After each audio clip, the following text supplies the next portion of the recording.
ദേശാഭിമാനി മുഖപ്രസംഗം 2025 മെയ് 22. എന്തിനു കൊല്ലുന്നു ഗാസയിലെ കുഞ്ഞുങ്ങളെ? പതിനായിരക്കണക്കിന് കുഞ്ഞുങ്ങളെ കൂട്ടത്തോടെ പട്ടിണിക്കിടുക, വിശന്നു വിതുമ്പുന്ന പിഞ്ചുബാല്യങ്ങളുടെ കരച്ചിലിനെ ലക്ഷ്യമാക്കി ബോംബുകൾ വർഷിക്കുക. ഇതിനേക്കാൾ വലിയ ക്രൂരത ചരിത്രത്തിൽ അരങ്ങേറിയിട്ടുണ്ടാകുമോ? ആധുനികരെന്ന് അഭിമാനിക്കുന്ന മനുഷ്യശതകോടികൾ വാഴുന്ന ഈ ഭൂമിയിൽ കൂട്ടക്കൊലയുടെ ഏത് അസംസ്കൃത കാലഘട്ടത്തെയും വെല്ലുന്ന പൈശാചികത ഇടതടവില്ലാതെ തുടരുന്നുണ്ട്.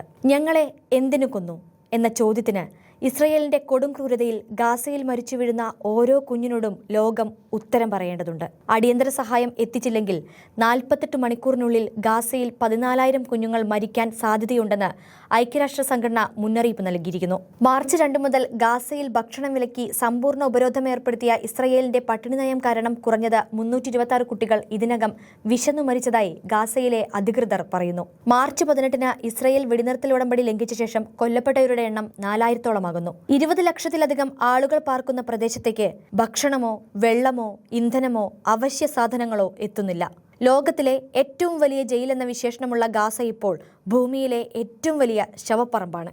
മെഡിറ്ററേനിയൻ തീരത്ത് 40 കിലോമീറ്റർ നീളവും ശരാശരി 8 കിലോമീറ്റർ വീതിയുമുള്ള ഗാസ എന്ന മൺചീന്തിൽ ദിനവും ചിതറി വീഴുന്ന ശവങ്ങളിൽ ഏറെയും പിഞ്ചു കുഞ്ഞുങ്ങളുടേത്.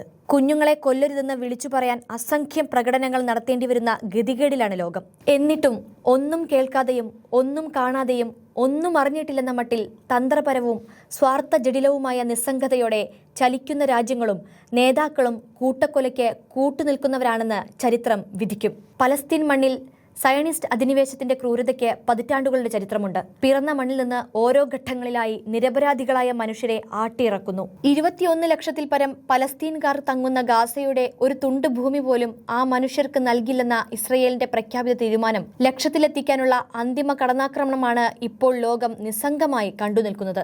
ഇസ്രയേൽ ഇന്റലിജൻസിനെ ഞെട്ടിച്ച് ഹമാസ് അതിർത്തിക്കുള്ളിൽ കടന്നുകയറി ആക്രമിച്ചതിനെ തുടർന്ന് 2023 ഒക്ടോബർ 7-ന് ഗാസയിൽ ആരംഭിച്ച കടന്നാക്രമണം 20 മാസത്തോടടുക്കും. 53,573 പേർ കൊല്ലപ്പെട്ടു എന്നാണ് ഗാസ ആരോഗ്യ മന്ത്രാലയത്തിന്റെ ഔദ്യോഗിക റിപ്പോർട്ടുകൾ വ്യക്തമാക്കുന്നത്. 1,21,688 പേർക്ക് പരിക്കേറ്റു. കൊല്ലപ്പെട്ടവരിൽ 51% കുട്ടികളാണെന്നതാണ് നടുക്കുന്ന യാഥാർത്ഥ്യം. സ്ത്രീകളും കുട്ടികളും ചേർന്നാൽ 70%. 20,000-ൽ അധികം കുട്ടികൾ കൊല്ലപ്പെട്ടതായാണ് UN ഏജൻസിയുടെ കണക്ക്. 10 വിദേശികളടക്കം 225 മാധ്യമ പ്രവർത്തകരും 500-ലേറെ ആരോഗ്യ പ്രവർത്തകരും ഇസ്രയേലിന്റെ കടന്നാക്രമണത്തിന് ഇരകളായി.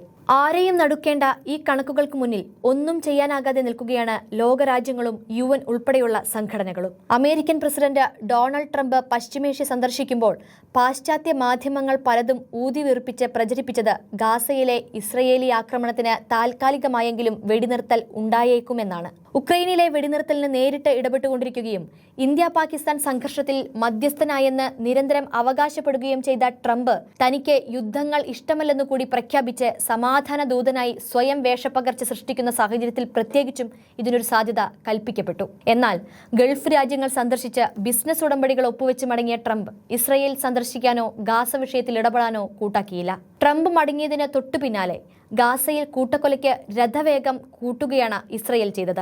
ശേഷിക്കുന്ന ബന്ദികളെ മോചിപ്പിക്കാൻ ഹമാസിൽ സമ്മർദ്ദം ചെലുത്താനെന്ന പേരിൽ വൻ പ്രഹരശേഷിയുള്ള ഓപ്പറേഷൻ ഗിദയോൻസ് ചാരിയറ്റ്സ് വൻ ശക്തിയോടെ നടപ്പാക്കുമെന്ന് ഇസ്രയേൽ പ്രഖ്യാപിച്ചു. 3 മാസമായി തുടരുന്ന ഉപരോധത്തിൽ ഭക്ഷണവും വെള്ളവും പോലുമില്ലാതെ പട്ടിണിയിലായ ഗാസ മുനമ്പിലെ നിരപരാധികളെ കൂടുതൽ വേഗത്തിൽ കൊന്നൊടുക്കാനുള്ള നീക്കമാണിത്.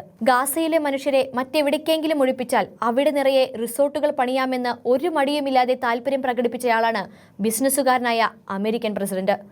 ആഭ്യന്തര സംഘർഷങ്ങളും സാമ്രാജ്യത്വ കടന്നാക്രമണങ്ങളും അഭയാർത്ഥികളാക്കിയ മനുഷ്യരെ ആട്ടിപ്പായിക്കുന്ന കുടിയേറ്റ വിരുദ്ധ നയത്തിന്റെ വക്താവാണ് ട്രംപ് എന്നുകൂടി ഓർക്കണം. കുടിയേറ്റക്കാരെ തടയാൻ അതിർത്തിയിൽ ശതകോടികൾ ചെലവിട്ട് മതിലുകൾ പണിയുകയും അഭയാർത്ഥികളെ കാൽവിലങ്ങിട്ട് നാടുകടത്തുകയും ചെയ്ത സാമ്രാജ്യത്വ മാടമ്പിയുടെ വിടുവായത്തത്തിന് വില കൽപ്പിക്കേണ്ടതില്ല. മനുഷ്യർക്കിടയിൽ പാലങ്ങൾക്കു പകരം മതിലുകൾ പണിയുന്നവൻ ക്രൈസ്തവനല്ലെന്ന ഫ്രാൻസിസ് മാർപ്പാപ്പയുടെ വാക്കുകൾ ഓർക്കാം.